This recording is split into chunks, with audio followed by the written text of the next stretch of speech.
Hello, this is Dr. Freedom. Please don't forget to subscribe and give us a thumbs up. Also, don't forget to click on the little bell icon. That way you'll be notified when the latest news videos go up.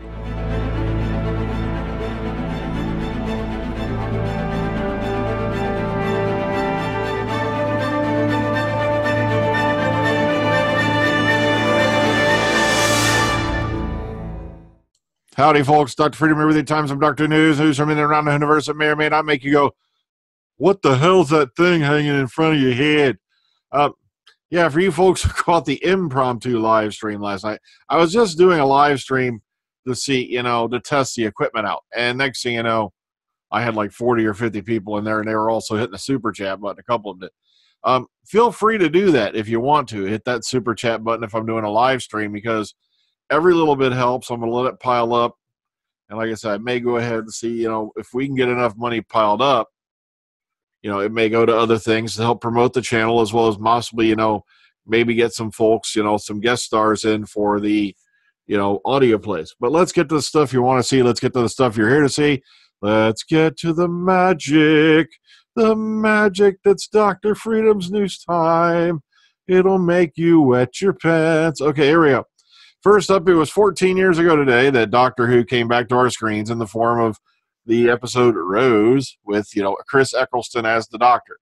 So, modern series reboot, 14 years ago today. Well, kind of a continuation more than a reboot. All right, next up, we had some filming. I didn't see anything heavily spoilery, so don't worry about it. I'm not going to throw the spoiler warning, up for this one. So, basically, Bradley Walsh out on set. I believe this was in Barrie. And matter of fact, they had the whole park, I think, blocked off pretty much. But they said a local woman was able to pose for a photo with him while he was out on break. And here's a thing from O'Shea's Fish and Chips. And the scene involves some running for Walsh, of course, who plays Graham O'Brien. A red phone box was one of the props used in the scene, which was set up at the bottom of the hill. They've done this a billion times before, where they'll set up something just to add a little bit of atmosphere to it. And of course, sections of the park were closed off for filming. Walsh was seen wearing the same costume with his Doctor Who castmates Jodie Whittaker, Tazan Cole, and Mandip Gill in a photo that was shared by Shebang Theater on Twitter. So here you go, wham, wham, wham. But other than that, like I said, they don't really tell you, other than some running, what was involved and what's going on. Now, Ruther 2 has spotted yet another actor playing Mr. Collins in Block 1 of Doctor Who Series 12. It's Block 1 of Series 12. So, once again, thumbs up to Ruther 2. Oh, man, I just can't imagine, all the time it must take to really dig through all these CVs and such, or get a hold of this, because this cannot be easy. Oh, man, I thought what I do is hard. All right, let's run through some Digital Spy. All new animations have been discussed after the success of the Missing Story releases. If you run down here, of course, Macro Terror came out yesterday, and it is phenomenal. It is beyond description. But could we see, an all new, Doctor? Could we see more of going on? Now, Charles Norton, the animation producer director behind the reconstruction, had this question put to him at a press launch, and he said the following, quote, BBC Studios is very well aware that there is a demand and that there is a constant interest in the archive series, and they're constantly looking at doing things to promote that and to continue to exploit it. As part of that, and there's an awful lot of brainstorming that goes on, and essentially pretty much any question you could ask of, have they thought about doing this? The answer is probably yes. At some point, it's probably been discussed. Every story, every possible permutation of what you might do has been discussed, and 9 times out of 10, the answer comes back, we can't really do that. It's not practical. But they're constantly looking at ways of doing different things.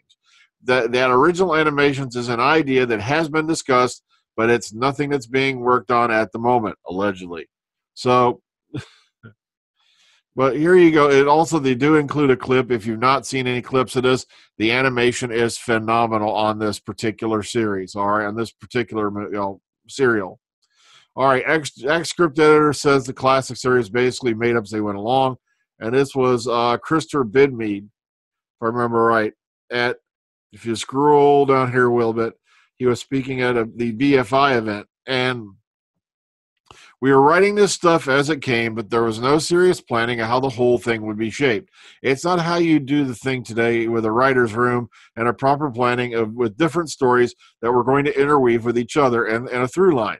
We were really making it up as we went along. And maybe that's one of the things, we've kind of lost, And of course, working with Tom Baker in the final season wasn't a bundle of laughs.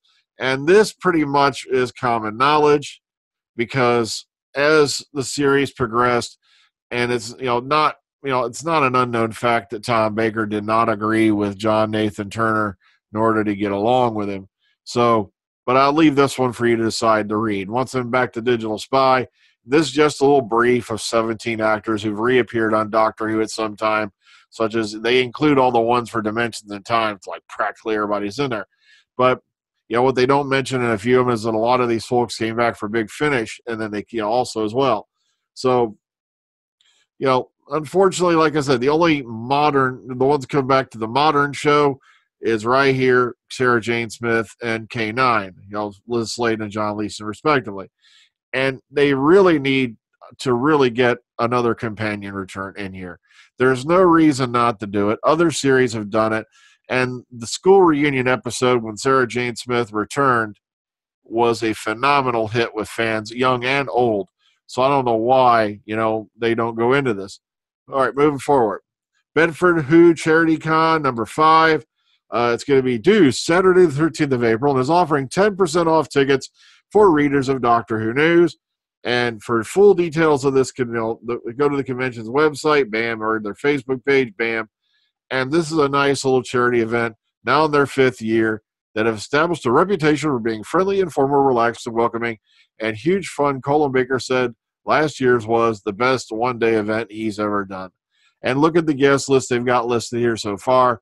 This looks like a phenomenal opportunity. If you're in the area of Bedford, be sure to go look this up, because I would give my right testicle just to meet Carol Ann Ford once in my life, and it's not likely going to happen, I don't think. Doctor Who Charity Anthology Mythmakers Retrospective is an unauthorized, unofficial Doctor Who short story anthology ebook PDF for charity from Pseudoscope Publishing. Now, it features highlight stories and artwork from the award-winning Mythmakers fanzine, originally published between 1991 and through 2013 by the Doctor Who Information Network fan club. The anthology is available until March 31st, so you got a few more days on this. So here you go, bam, bam, bam. All the info you need to know about it, full details right here. So just a quick video. Like I said, there's not a whole lot going on in the fan, as far as going with the filming thing going on. Because like I said, they blocked parts off of the park today for the filming. So all we know is it was Bradley Walsh doing a lot of running. But we don't know what the rest of the cast and crew were up to. They might have been in studio filming something else. Oh, that was a mouthful. So I hope you folks like the new rig up. I had a lot of fun with it. This took me a whopping 15 minutes, a half hour at most to set up. So I really got to thank the guys at Blue. This arm is by Blue. This is a Blue Yeti microphone. This is a shock mount, and the shock mount microphone and the arm all came together for like $199.99, and with free shipping, it was here in 4 days from Amazon. 4 freaking days. I still can't believe that. And I'm like, if you join our Prime membership you'll get this short, quick packaging and shipping. 4 days, and it was free, and I didn't have to sign up for anything. Those buttheads. Well, that's all I got for you tonight. So please take care, ta-ta, enjoy the rest of your night. We'll see you on the flip side, kiddies. And as you all know, if there's more news happening, I'll be sure to come on here.